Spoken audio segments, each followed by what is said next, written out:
казано в наслаждение на планетите, където живеят благочестивите живи същества, се ражда в добродетелно или богато аристократично семейство. Пояснение от Шрила Прабхупада. Има два вида на успели йоги. Едните падат, след като са направили много малък напредък в йога, другите падат след дълго практикуване на метода. Първите отиват на висшите планети, където се допускат само благочестивите живи същества. След продължителен живот там, те се връщат обратно на тази планета, за да се родят в семейство на благочестиви брамани, вайшнави или в семейство на търговци аристократи.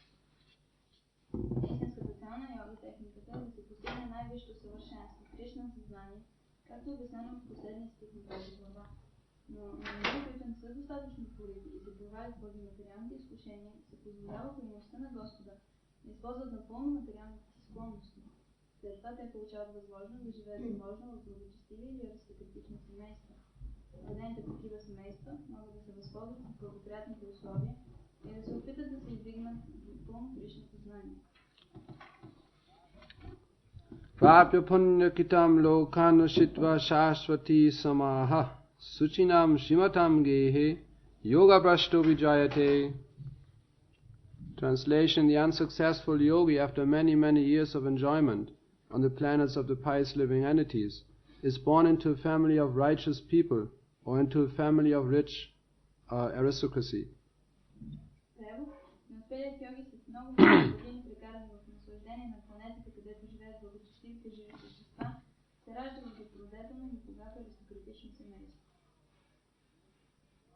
So this verse, as Srila Prabhupada mentions in the purport, refers to those yogis who practice for a short time the yoga process and then come to fall.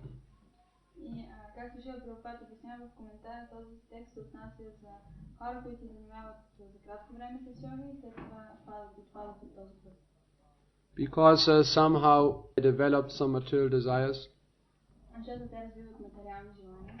And somehow they wanted to enjoy again. And by the grace of the Lord, they are given sufficient opportunities for this. They are in general being elevated to heavenly planets. Then they enjoy for some time up there. Then they come down back to this planet.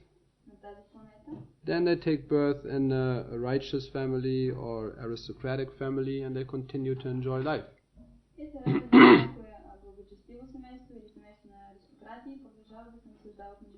But at the same time they're given another chance, opportunity to take up the yoga process. And such people feel automatically attracted to the principles of the yoga system.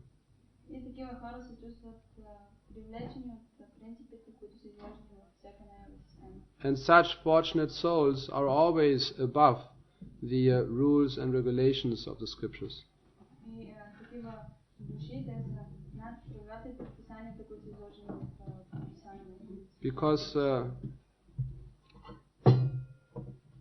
Because spontaneously they feel attracted to the perfection of life.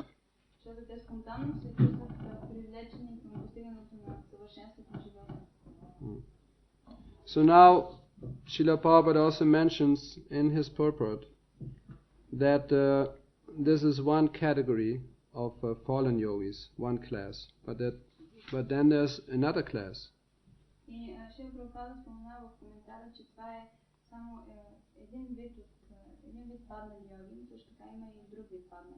They practice the yoga system for a long time.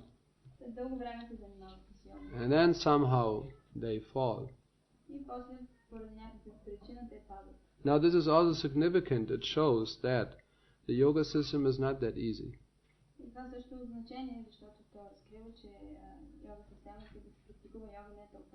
It is a very difficult process. And nowadays many people claim that they practice yoga.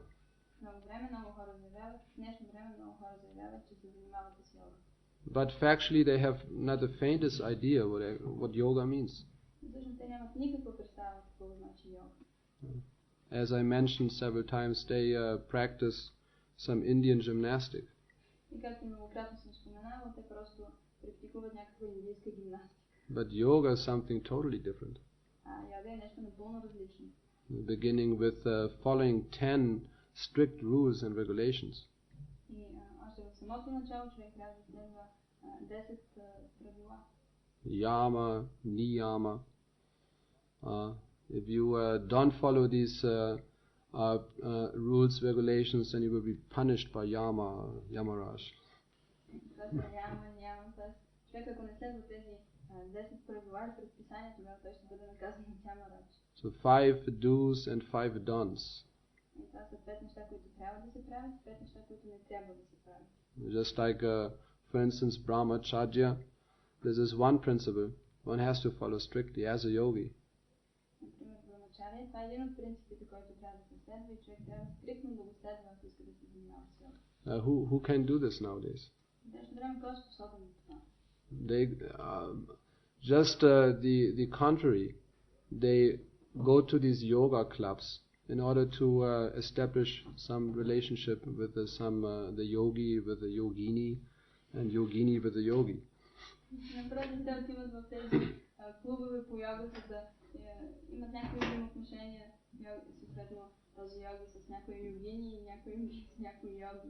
Just that yoga is being practiced in association with the opposite sex. This is just a joke. И човек да практикува йога, мъже и жени заедно да практикуват йога, това е просто някаква шега. Therefore, Krishna advises right in the beginning of the chapter that first of all the yogi he has to practice alone the yoga process. В началото на 6-та глава Кришна казва, че човек трябва сам самостоятелно да се занимава с йога. And he has to be totally free from all sexual desires. И трябва да е напълно освободен от всякакви полови желания. Otherwise, how can you practice yoga? Иначе как е възможно човек изобщо да се занимава с йога? It is not possible. Това е невъзможно. So that business has to be one has to be done with that business. That has to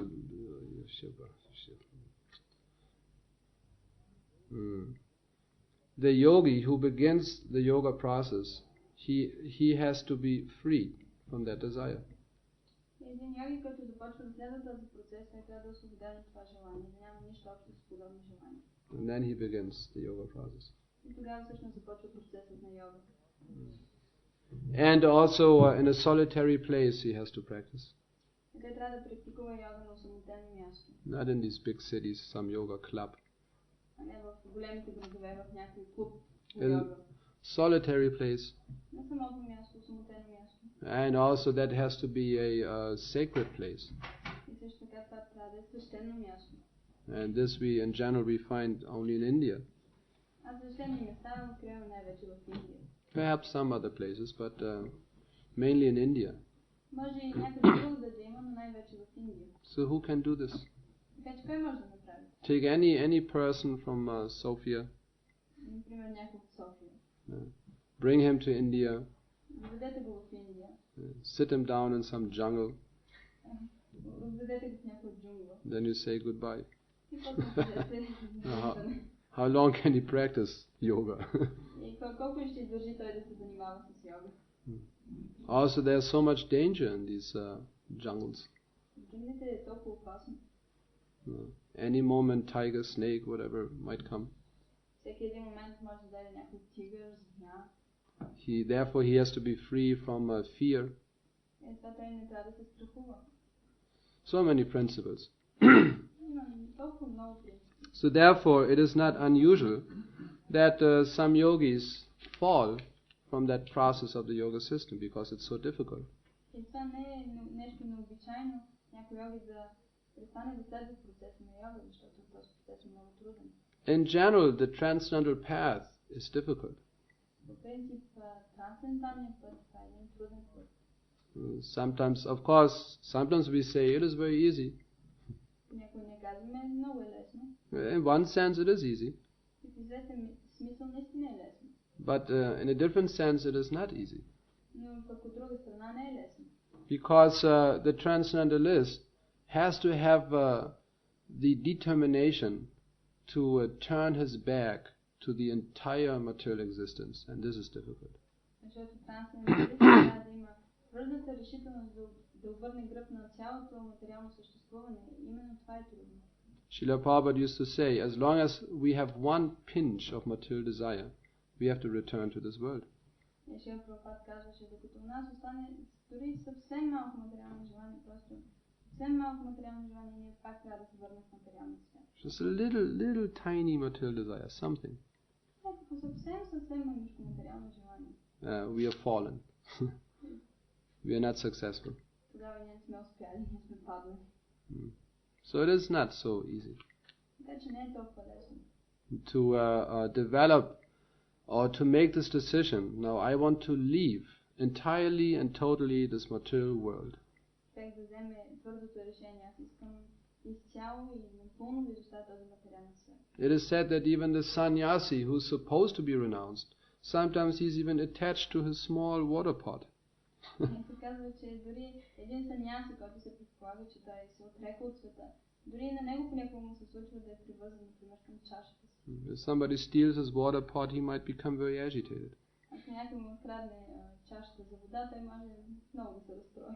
He only has a few belongings, few things, 2-3. Той има само няколко неща, 2-3 принадлежности.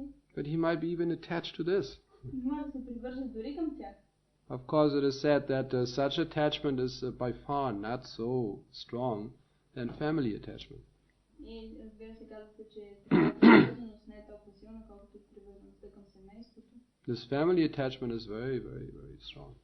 Защото привързаността към семейството, това е една много силна привързаност. Children are attached to parents, parents are so attached to children. Децата са привързани към родителите, родителите са толкова привързани към децата. We have practical experience when a child joins Krishna consciousness. Ние имаме практически опит за това, когато някой дете се присъедини към обществото за Кришна съзнание. How attached the parents are. Колко привързани са родителите. Of course, this cannot be criticized. It is natural.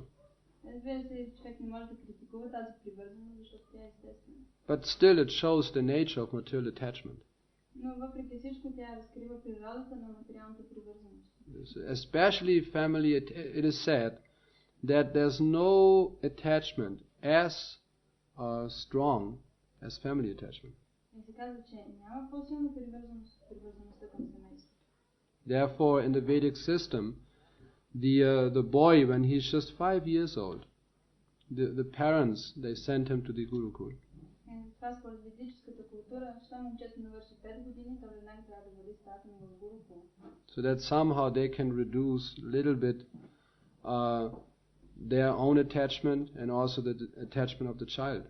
За да могат те по някакъв начин, за да намалее тяхната привързаност към детето, а също така привързаността на детето към родителите. So of course, materialistic-minded people, they criticize this. И разбира се, материалистите критикуват това. Why reduce? Но защо да намалява тази привързаност? They think there must be something wrong about reducing attachment. Те смятат, че това изобщо не е добре, тази привързаност да се опита да бъде ограничена по някакъв начин. But the whole Vedic system is designed in such a way that gradually we become, by following these rules and regulations of the Vedic social system, we gradually become detached from the attachment to this body, to the relatives of this body or to this world.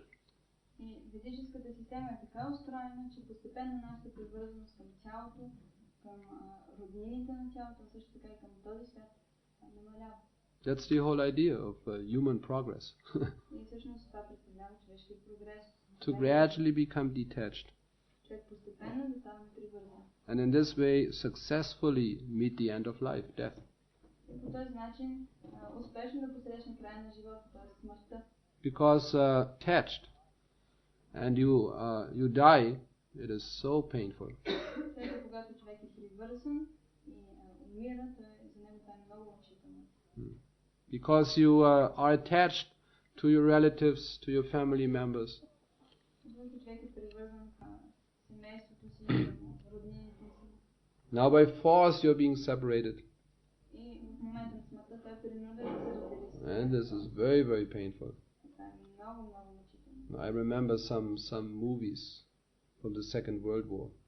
Спомням си филми от Втората I mean световна война. about the Second World War. Всъщност имам предвид филми за Втората световна война. Especially in Germany, the Jews, the families, how they're being by force being separated, very heavy. В Германия как просто насила бяха разделени еврейските семейства. Това беше наистина много тежко за понасяне. Wife is being sent to some concentration camp and he to some other concentration camp. Heavy. И съпругата биваше изпращана в един концентрационен лагер, а пък мъжът в друг, и това беше много тежко за тях. It really touches your tear gland. Tear gland. Drüse. There's this thing which causes tears. It touches, И това наистина разплакваше човек. It's very touching. Това беше наистина много. Because they are very, very attached. Те са много привързани. And by force they're being separated. И насила ги разделяха. Or sometimes a child is being by force separated from parents.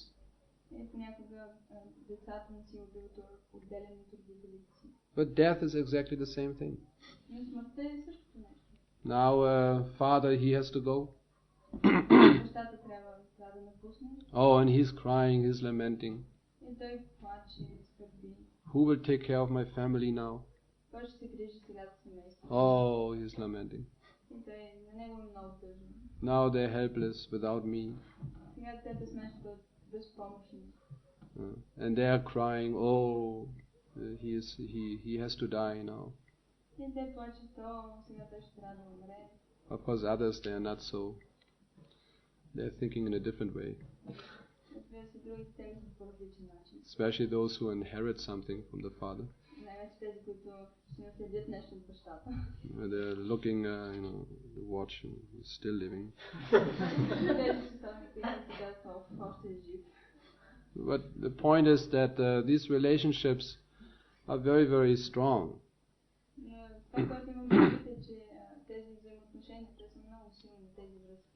Therefore, one should try to practice detachment. Especially as brahmachari, but also grihastas. They should always associate in a mood of renunciation.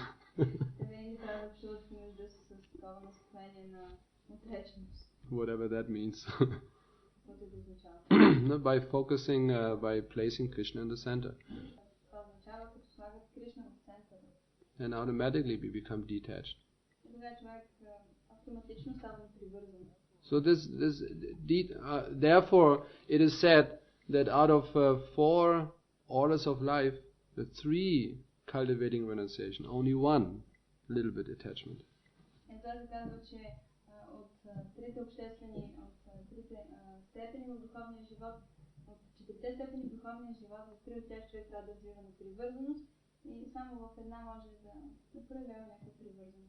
The brahmachari, vanaprastha, sannyas, they're cultivating full renunciation.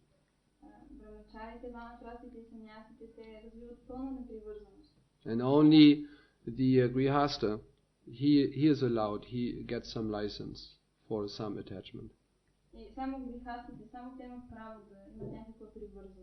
But then latest when he's 50, then he has to give up that business.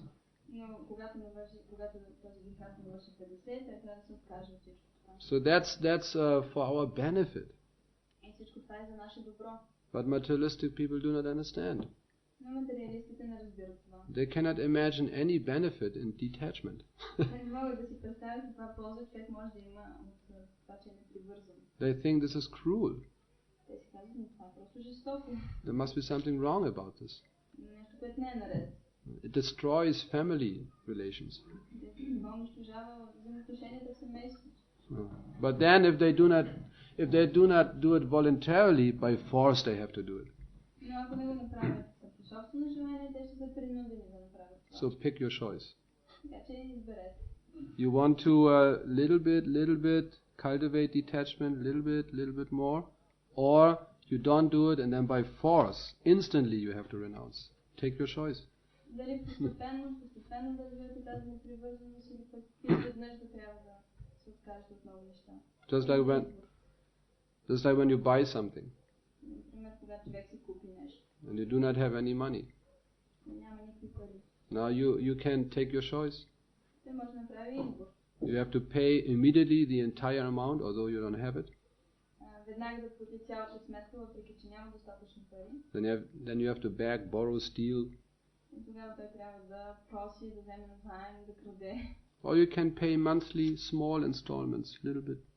И пък месечно да плаща малки вноски. What do you prefer? Какво предпочитате? So that's the point. Better is to prepare for that crucial point of death. И точно това си има предвид, по-добре човек да се приготви за този съдбоносен момент за смъртта. Because then death will come very forcefully. Защото смъртта ще даде много бързо. And you're prepared. All right, come. И човек е подготвен, добре, ела. Because I'm renounced already. Защото аз вече съм се отрекал от всичко. There's nothing to take away. Няма какво да ми отнемеш. But if you're fully attached, holding tight to your body, to your family members, to your belongings, ако човек е свързан към тялото си, към семейството си, към вещите си, and then some people, they have to help you to become detached. тогава някои хора, някои същества ще трябва да ви помогнат да станете непривързани. And they really enjoy this. Те много се наслаждават на това. They're quite expert in this. Те са много вещи в това отношение. They force you out of your body И те просто ви измъкват на сила от тялото ви. by placing a rope around your neck, the neck of your subtle body. Като вързват едно въже около врата на финото ви тяло. Just ciao, this many times. Ciao. Just like when you open a bottle, you know, like this, they pull you out of your body by force. Когато човек отваря някаква бутилка. Ciao. Същия начин, в който тапът изпъчва от шишета, по същия начин тези същества отнасят тяло. Yeah. Sorry.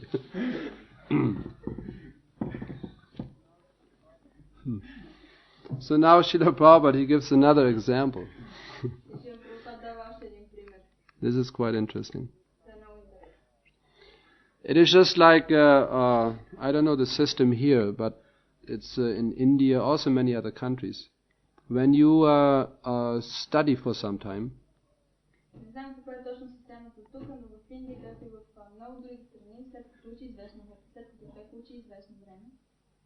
let's say you're a medical student. So you study normally for 5-6 years. Then when you pass the examination, then you are bona fide, what is it, MA? I forgot. I think MA or MD. Somebody knows here? MD, MA. Anyway, doctor of medicine. И след като мине изпитите си, той вече може да има право да практикува. I think MD, MA. MD, doctor of medicine. No students here? Тук няма и студенти. You don't know? What is it in your country? Doctor of medicine? Huh?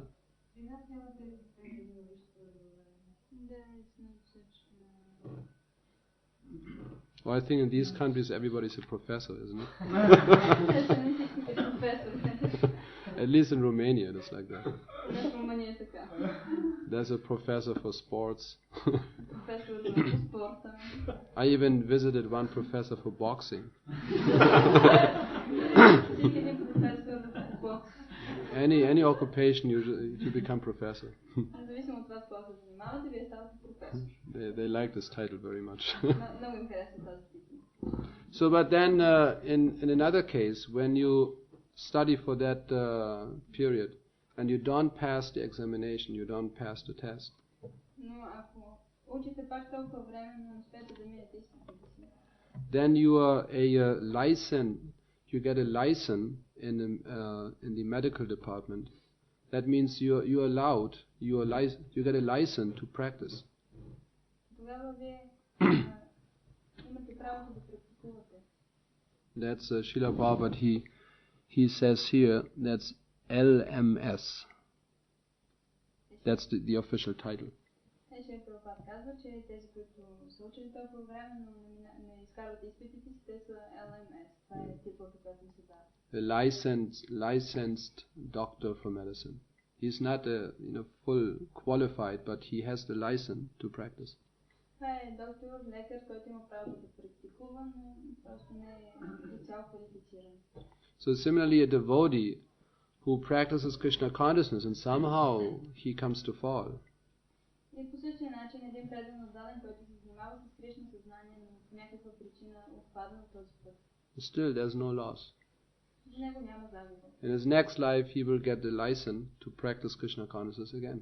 Следващия си живот той ще има отново правото да се занимава с Кришна съзнание. By taking birth in such a family where there's the opportunity to take up devotion service. В семейство, където ще има възможност да се занимава с преданно служение. Just like in a rich family, because normally rich families in India, they're very much inclined to have their own temple building. Например, богатите семейства в Индия, те често имат собствена храмова сграда. Srila Prabhupada, he gave the example of one Mohammedan. His name was Abdullah. So when Srila Prabhupada was still engaged in his medical business,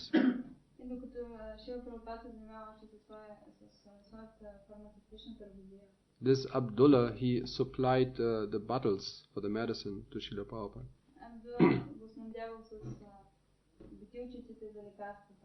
So by this his business flourished and he became rich. So one day Srila Prabhupada he asked, "My dear Abdullah, what are you doing with your money now?"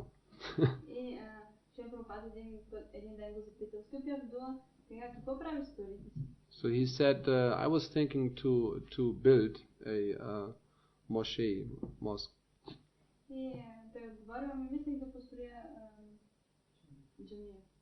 So that was the system at least some years ago.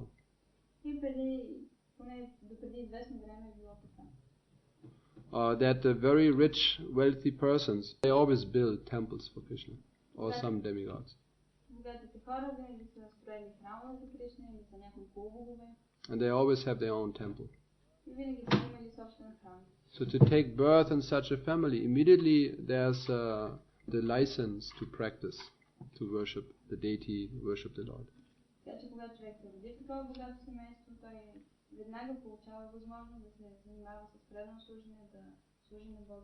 So therefore there's never any loss by practicing Krishna consciousness. Even if we cannot complete our Krishna consciousness, then next life again we will get the opportunity by Krishna's grace.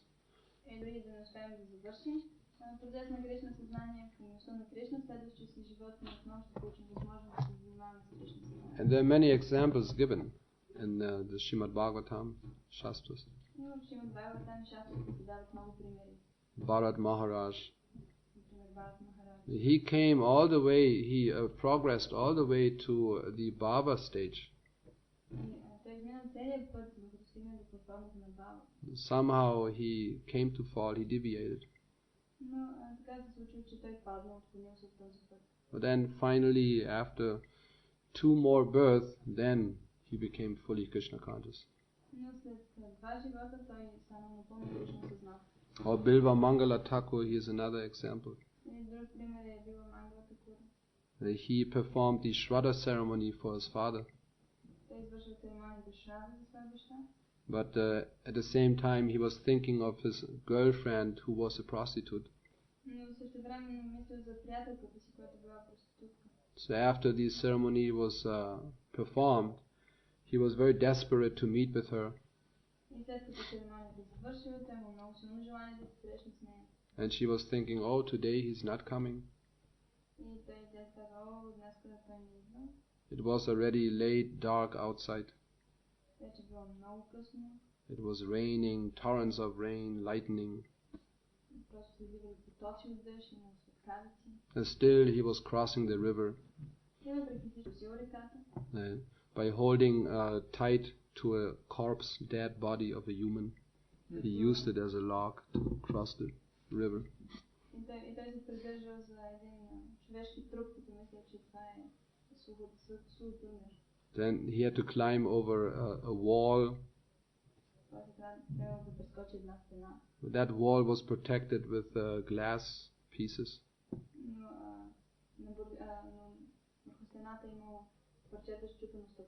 And he was cutting all his fingers.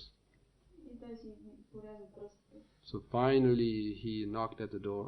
You can imagine how he looked like. Completely wet, soaked, and exhausted, bloody hands.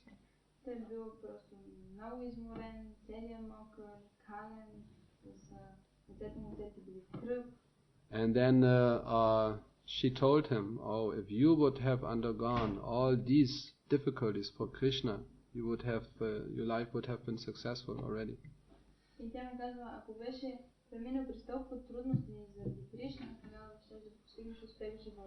And this completely knocked him back to his senses. He said, this is Krishna's mercy. Because Krishna, he's so merciful. At the right time, he reminds the devotee, now surrender to me.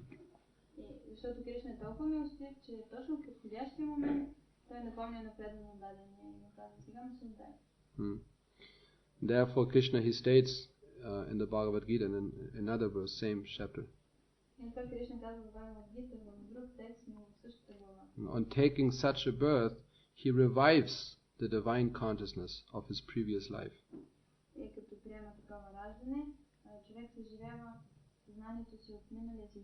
So that's Krishna's arrangement. At the right point, Krishna reminds us that actually you should surrender to me fully. At the right time means we can accept. So Bilvamangala Thakur, he could fully accept. So without a word, he instantly left and he went to Vrindavan.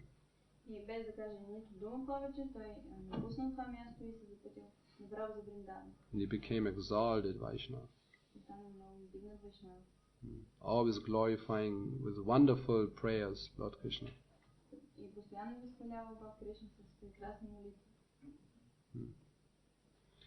So we shall stop here and do our evening arti. All glories to Srila Prabhupada.